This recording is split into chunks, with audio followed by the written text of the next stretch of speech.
Okay, so kind of last class we left off with Interface Builder. So we kind of skipped a couple chapters. Let's go back in time a little bit and review some of the things that we skipped. Oh, let's just review while we're here though. Interface Builder, we kind of went through just setting up, again, how to set up an Xcode project. We did the button, we did this, we did that. We created an outlet. Remember, what key on the keyboard did we hold down to drag to make the outlet? Control key. Remember that? That was the control key to make the outlet. And then if you remember, we started talking about the programming and where to put the programming in the code. And then we didn't do all these yet. This was different size fonts and stuff, so we were close. Okay, today we'll do this one. It's called the Guided Light Project. But before we start that, let's go back in time. We did skip a couple things. Let me go back in time a little bit. So we will get to the Guided Light Project in just a second. Hold on, I gotta go back. It's not as fast as it could be. Here we go.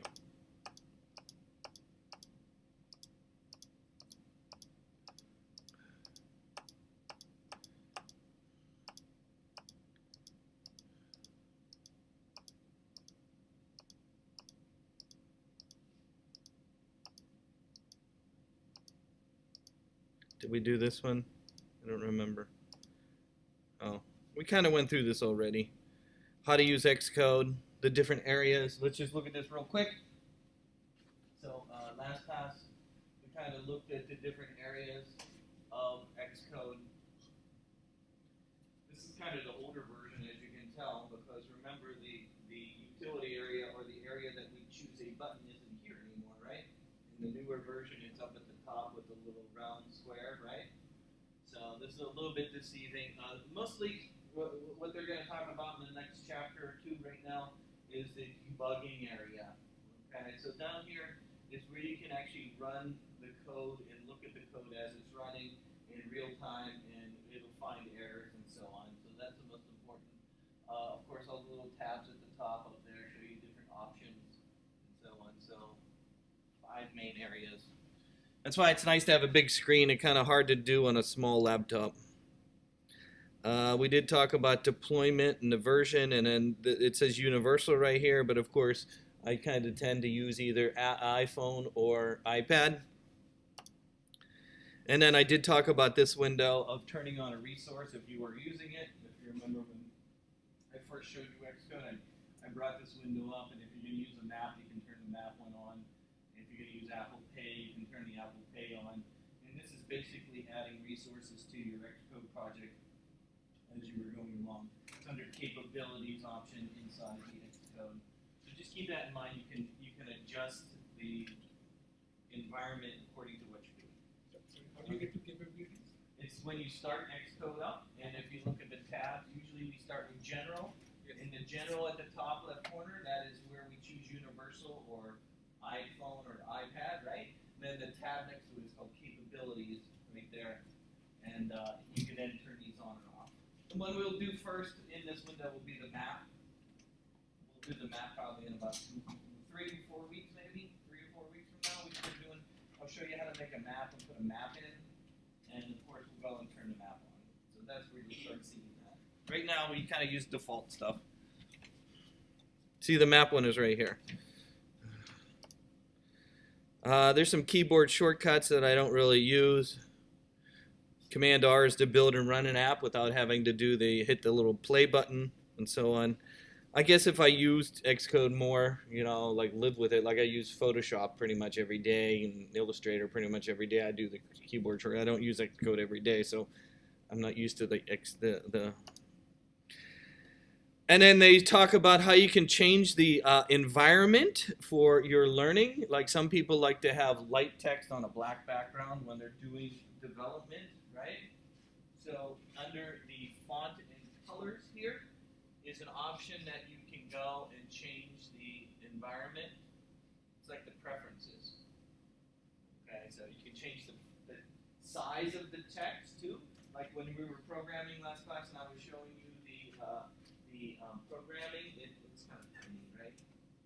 They do have preferences to change the environment to a dark light, which is very popular today, right? Most websites now give you the ability to switch from dark to light and light to dark, right? Same with even the Mac OS now well. In the program, you can also change that. Most people would change the font size, I think, if it's too small for them to read. I do that with my HTML, especially when I'm trying to teach coding. I like to make the code a little bigger. So maybe once we start coding, I'll make the text a little bigger so we can read it on the screen.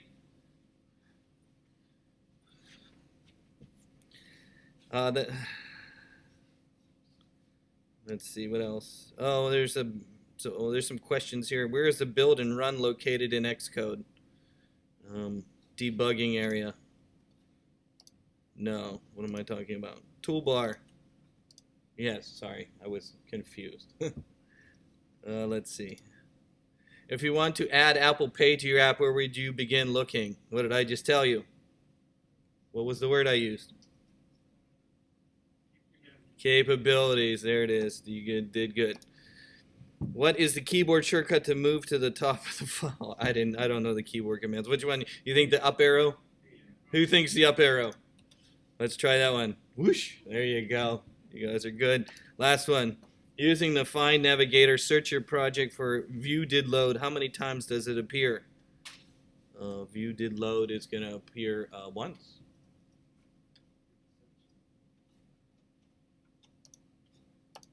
No, twice. Twice. Where is the view did load? It's going to be in the 2 Swift files.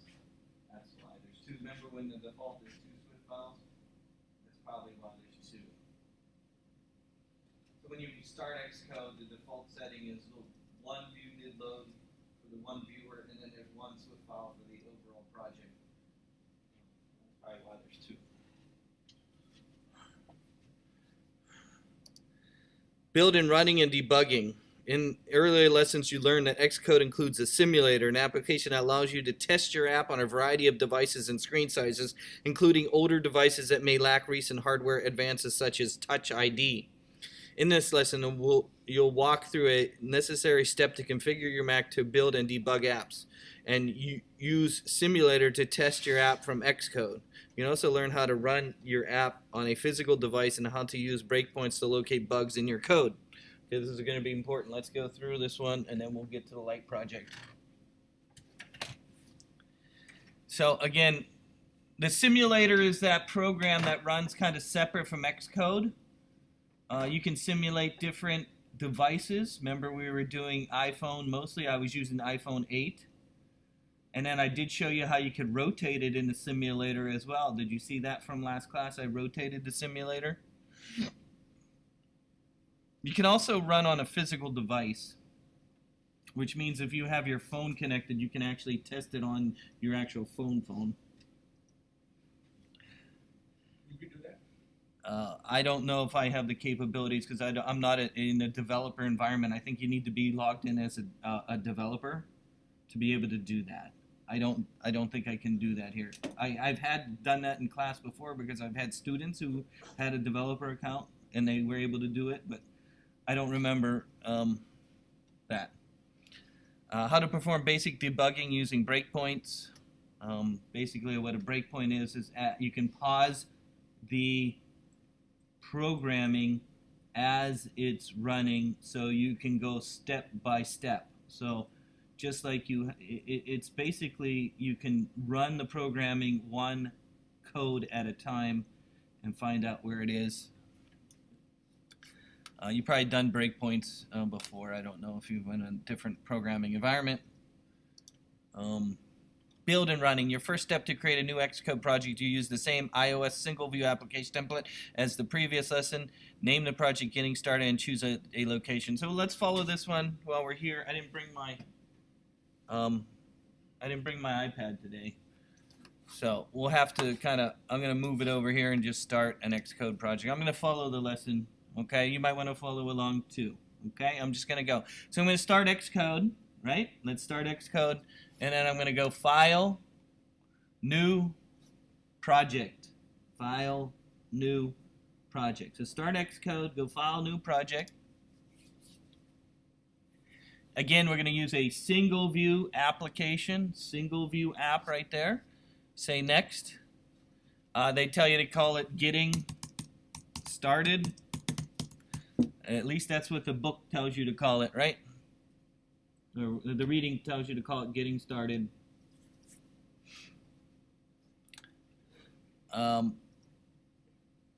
Say next. Find a place. Again, I already have a folder to put mine. I got the GitHub turned off right now.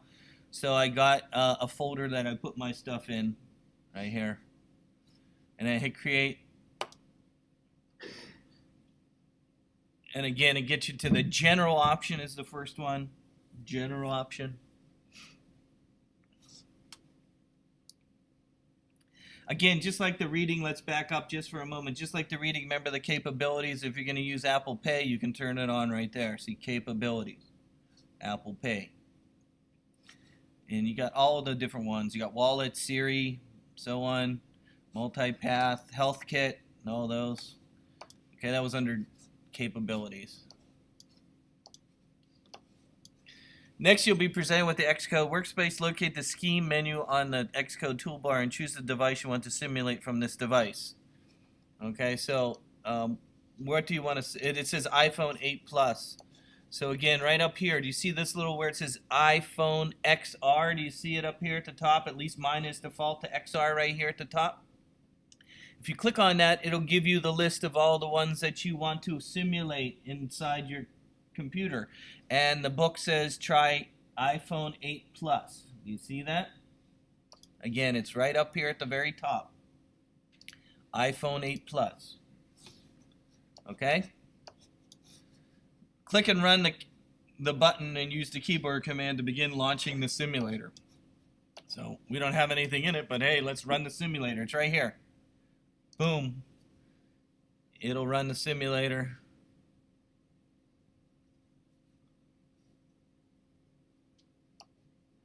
When you're running the simulator, you might get these errors. See the explanation point up here? Do you see this one right here?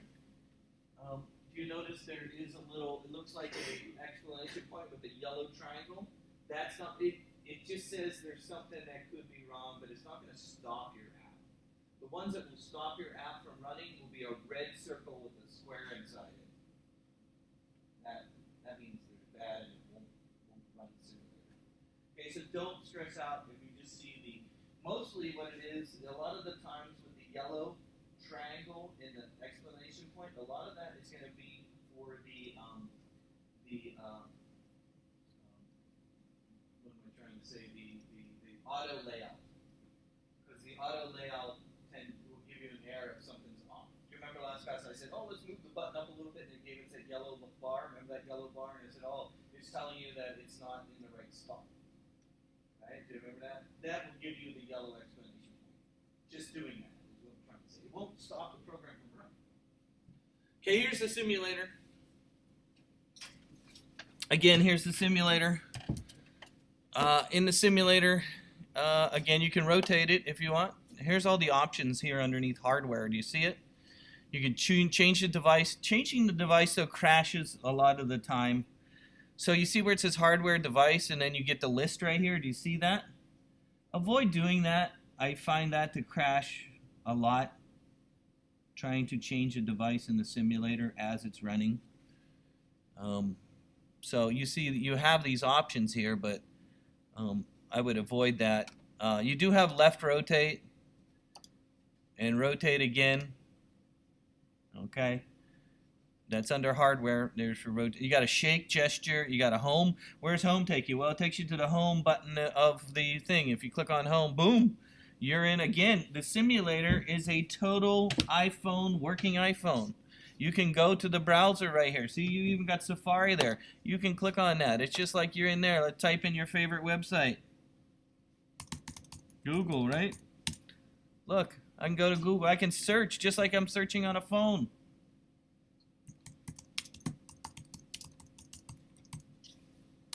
Look at that.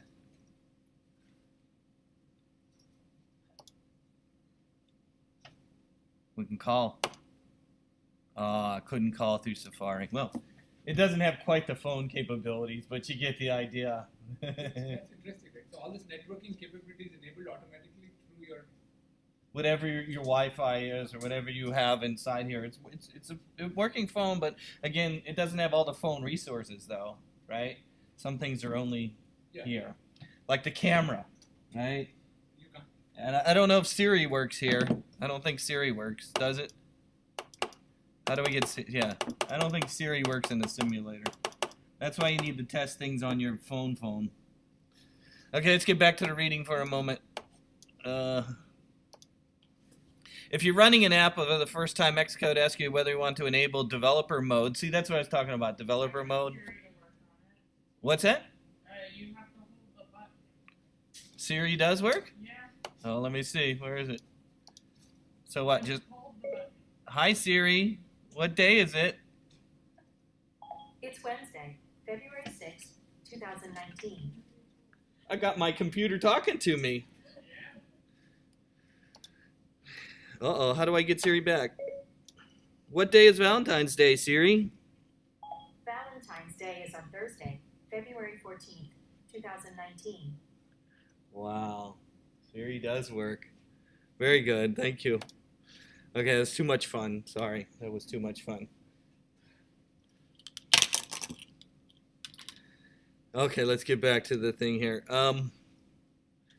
Again, there is enabled developer mode on the Mac. The debugging feature requires you to enter your password. Enabling developer mode authorizes Xcode to perform these functions without requiring your password each time. Did yours come up with this message? The one that says enable developer mode? No? Okay. I'm not sure how they configured these computers is what I'm trying to say. Is I don't, whoever the network person is who... So for that it requires a password? You can use your Apple ID. Right now, I'm not sure how they configured it. Right now, it's in default student mode. I don't know. I'll have to look and see that. Okay, after the simulator has launched, you should see a device with a white background. Rotate the image. We already tried that. Use the keyboard commands.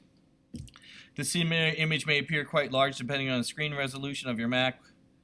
And so if you're using an older Mac, you may select the lower resolution images like the iPhone SE to reduce the total impact of the simulator in your system. To quit the simulator, use the keyboard command Q, or go back to or just go back to Xcoder. Simulator doesn't work for all portions of an app. Certain interactions depend on the physical device itself.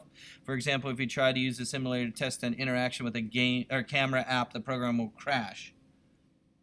Okay. And so there's other things like the accelerometer, the gyroscope, the proximity sensor. There's also limitations with the simulator. For example, you may push can be delivered to physical devices, iMessage. Okay, you get the idea. Boom. The beauty of mobile apps is that you can take them anywhere. You'll find that you want to share your programming progress with friends and coworkers before you begin running your code on a physical device. You may have an account on the Apple developers website. Accounts are free, so don't worry. Again, I thought, you need to kind of have your app logged in to be able to do that. Now that you need Xcode, tell your new developer account, Xcode opens preferences using the keyboard shortcut command, comma, and select the account near the button. Let me test it here, and I'll see, and we'll try it. Let's not do that right now. Build and run once more as you see this the white screen on iOS device. Yeah, they're saying that. Okay, building and running wirelessly. Xcode also gives you the option to deploy an app on your device over your network. To do this, connect your iOS device Mac using the appropriate USB cable and open this device and simulator window by selecting device and simulator from the window dropdown. Let me figure that out before we try that. I can see that there. It depends on how they've configured this. So we can bring iPad or something. Yeah, that's what I'm trying to say, yeah. Let me see how they configure these computers. It'll give me a day or to let me look through that. Again, here, this is what I was talking about before. Warnings. Warnings are the big yellow triangle with an exclamation point in there.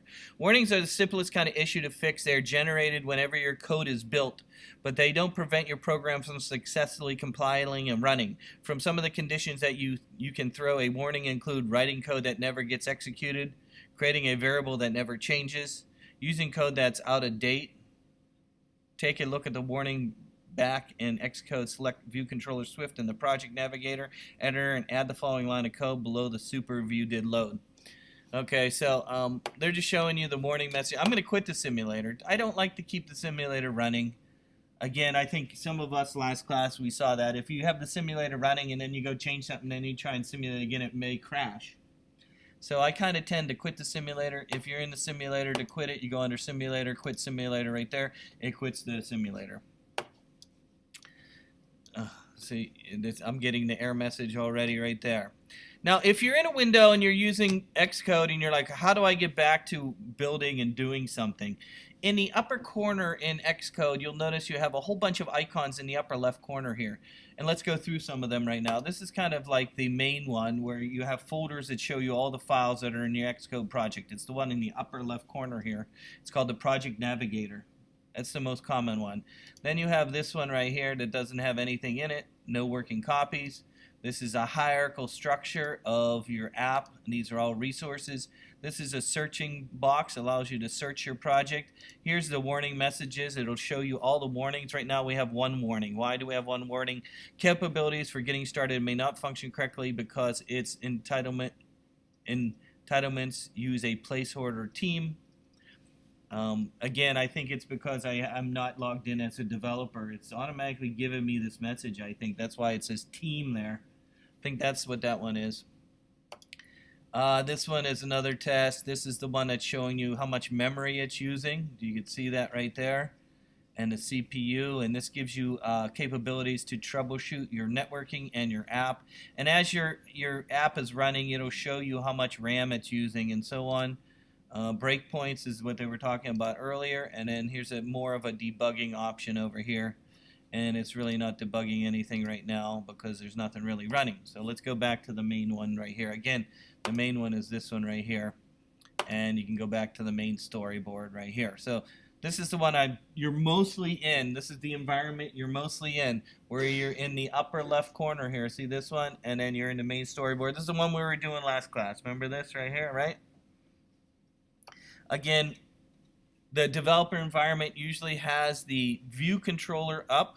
Again, I'm here, top one, main storyboard. I usually have the view controller up and the programming next to it. How do I put the programming next to it? Again, remember the Olympic symbol? It kind of looks like an Olympic symbol in the upper right corner here. If you click on that, it should bring up your view controller, your programming here. I'm going to shrink this down a little bit so I have more space. This is the main working environment when you're working in the program. Again, the Olympic symbol that looks in the upper corner, you have your code on this side, you have your view controller on this side. This is the main way we will work inside of class. Everybody see how to bring that up? You also have, and when we get to it, you're going to have multiple Swift files. That same Olympic symbol up there will allow you, it has a pull-down menu, allows you to choose which one you're working on as well. So you'll have a list in there. We only have one. What is this view controller? There's only one here. Why is it? Well, it is the programming for this view. Okay, so you got to start thinking in this environment a little bit. Each window, each screen is a view. Remember when we made last week, we made that simple one that went from one screen to the other? In that example that we did last week, we actually should have two of these, one for each one. And the reason why is because each one needs to have different programming for what it's doing. Right? Even in this example, if I have one screen here and then this, I'm going to have separate view controllers for them. And the reason why is so I can do different programming than this one. It's just the way that they split up the device.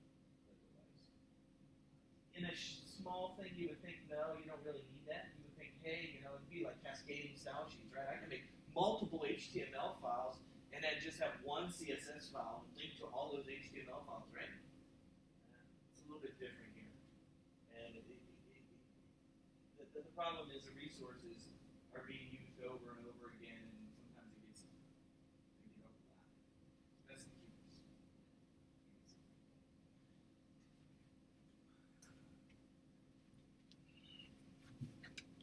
Okay, their example in the book here, what did they have here? They want to bring up a warning message. Okay, take a look at the warning back in Xcode. Select View Controller Swift, which we have in the Project Navigator, and then In the editor area, add the following line of code below the super view did load. Let x equal 4. Super view did load is right here. We hit the return. What did they say? Let, which is a constant, x equal 4. Okay. This code assigned as a value of 4 to a constant name x. Yes. Build your application using Command B. You see a yellow caution sign in the line you just added. Xcode would do its best to explain the warning in a straightforward way. Okay, so let's try it. Let's hit the simulator again.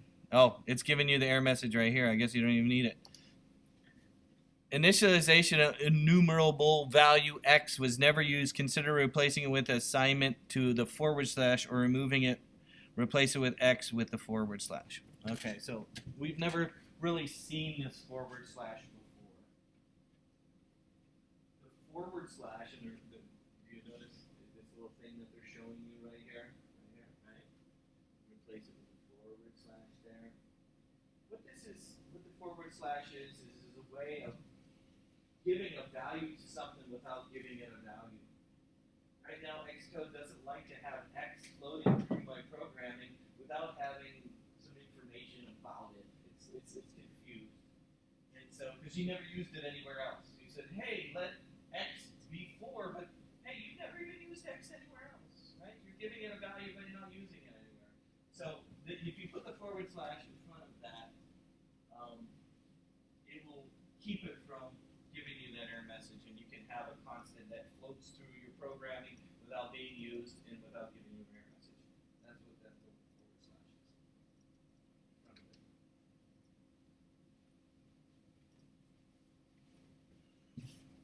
If you hit fix it, see what it does. Let's try it.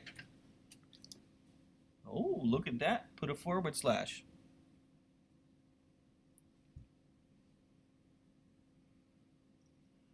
Then your constant is changed. Yes. Name, Well, you could say let but if I want to have one x like that, and it won't give you the error message. You put the, oh no, it did give you the error message. X, let x with, oh, it's because it's there. Fix, let me see. No, it still does the same. So you can only have one then? Yeah, I'll have to think about the /. Oh. I have to think about that for a moment. Let's read what it says. It's just a warning though, right? Yeah, it's just a warning. It's not going to crash. The red stop sign with the thing is bad. The compiler is telling you that you created an X, but since it's not being used in a meaningful way, you can remove it. Delete the line and rebuild and remove the warning. An error is indicated if more serious issue, for example, an invalid code such as a typo improperly declares a variable or improperly calling a function. Unlike a warning, an error prevents the code from ever being executed. Simulator won't even launch if your code has an error. Here's a look at 2 different errors in the making. In the view controller Swift, remove the opening and closing parentheses on the end of the super view did load, leaving the super view did load beneath the line of code. Write navigator controller title debugging. After you build the app, you'll see 2 red arrow symbols. Okay, so let's just get rid of this line here. Then they said get rid of this, right? And then they said do what? Add this line. I can copy and paste.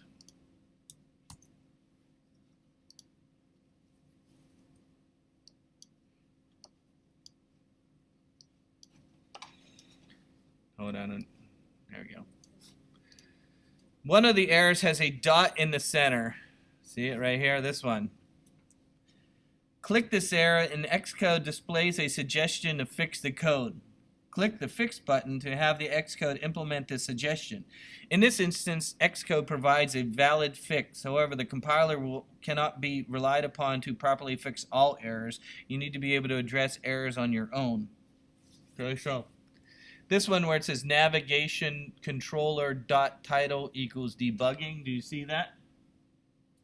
This one has the stop sign, I guess it's a stop sign, right? That red thing's a stop sign with a dot. It said click on it, and it says value of optional type UI navigation controller must be unwrapped to refer to a member title. If the wrap-based type on navigation controller, the chain of the option using question to address the member title only for nil-based values. Forced unwrapping using the exclamation point to abort execution if the optional value contains a nil. So it's giving us two options. Down here, it's given us one. Value of the option type navigator controller not unwrapped. Insert the question mark is what they're saying. That's this one right here. So if we hit fix, it fixed it. Why did it fix it? Well, it put a question mark in here. What is the question mark? Well, it's a way of allowing you to control the way the value is being related to. I don't know how to explain that. Let's just move on. It's a point. It's a reference, I think. Right? So Yes. If the reference is null, then it will crash. Exactly, yes. The other error is an exclamation point in the center. Xcode doesn't offer a fix to this error type, but it does provide a message that can help you identify the issue. Expression resolved in an unused function. Well, of course we know we need to have the two round brackets. It's basically a storing spot. Compilers expect to see an open and closing parentheses as the proper syntax for calling a function. Adding both characters at the end of the superviewed road removes the last error. The third base type, so again, if you put your round brackets back in here, it'll get rid of the error. Because we're trying to add value to the function here. In the view-did controller Swift, to add the following lines of the code below view-did load. And so I'm going to delete this one. I don't think we need that one anymore. But they have a variable. So we have variable names dot remove, or no, names, I'm sorry. Nope, names equal Tammy with the quotes, and then Cole.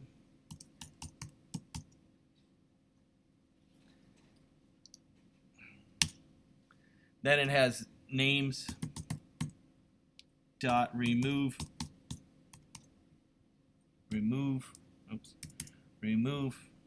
first, round bracket, then names remove first. I'm just going to copy this.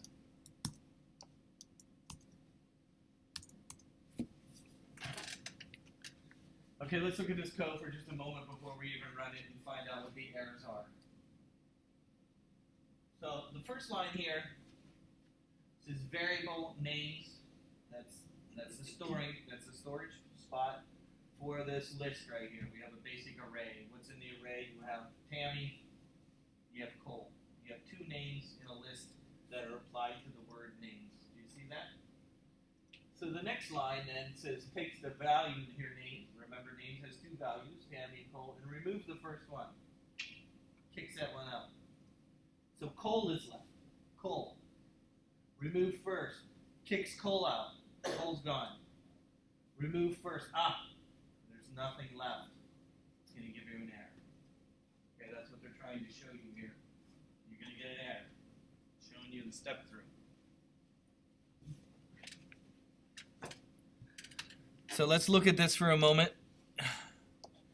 You may not be familiar with Swift at this point, and that's okay. These lines are simple to understand. Names is a list containing two pieces of text, Tammy and Cole. Each subsequently line removes the first item from the list. Since there are 3 calls to remove the first item, but only 2 items in the list, what do you expect will happen? It'll crash, right? That's what's going to happen. Build your application. Since the syntax is invalid, you receive the build succeeded message. Now, is valid. You'll receive the build succeeded message. Now try running the app after a few moments. The program will crash and the following message will be printed. Fatal error. Can't remove the first element from the empty collection. So again, we can run it. That's the breakpoint. Run it.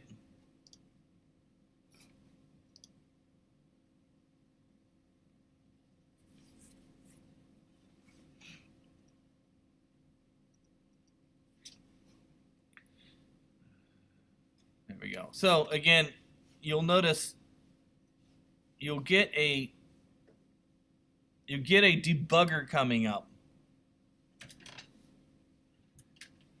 So the simulator automatically brings up this debugger option. You'll notice the interface for Xcode has changed. Now it's not gone away, it's still the same program that you were building. It's just showing you a different way and what is the problem here. So you'll notice it got down. Remember, code runs from top down.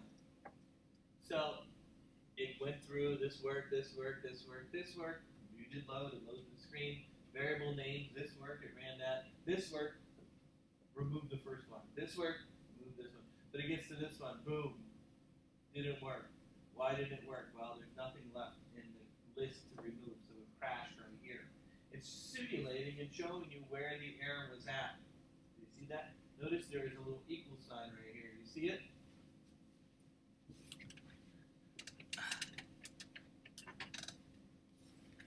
In addition, it'll start having the values down here as well.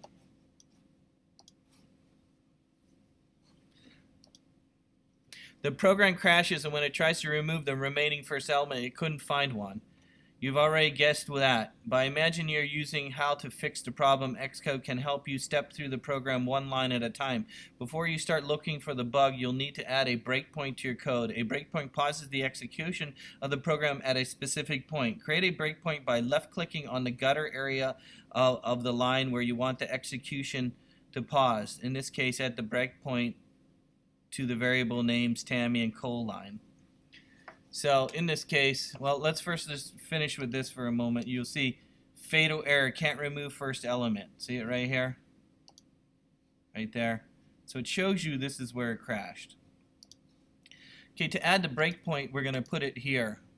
Okay, see how I clicked right here at number 15? Do you see how I clicked right there? Try that. Click on number 15. That's the breakpoint. Okay? In the case of add the breakpoint to their line. Build and run your app. You'll see the program pause at the point that sounds good in the debugging area. Show the variable view in the inspector current value. Since the breakpoint line hasn't yet been executed, names contains no values. So let's run our app again.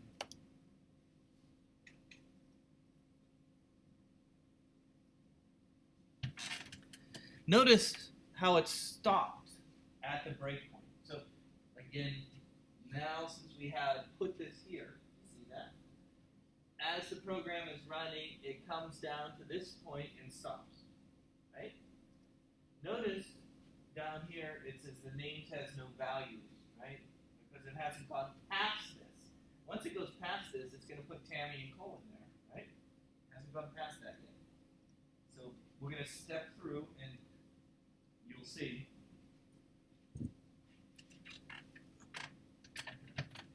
Did you see how they added a breakpoint though, right? Just by clicking in the numbers on the side. I hope you saw that, right? Okay. And then I just built it and ran it again. Build your app, run it, you'll run it. That's good in the big debug since it contains no values. Boom. Click the step over button to advance execution one line at a time. In the variables view, you can see the names has been assigned the proper values. So far, so good.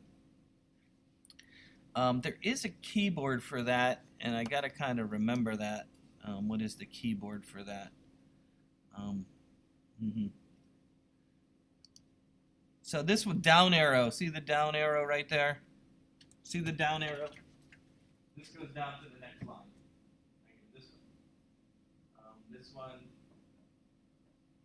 I don't know, one of these does down arrow goes down to the next. Now it has two values, right? You see that? You should have two values in there now because we have Tammy and Cole right here. Let's go down to the next one. So this one is step over. Oh, that's step over the line. This is down one. This is up one. Step out.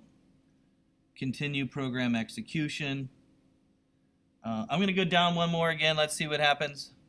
One value has been removed. Did you see that? One value has been removed. Click the step over button again. Execute and removes first names. No longer includes Tammy in the list.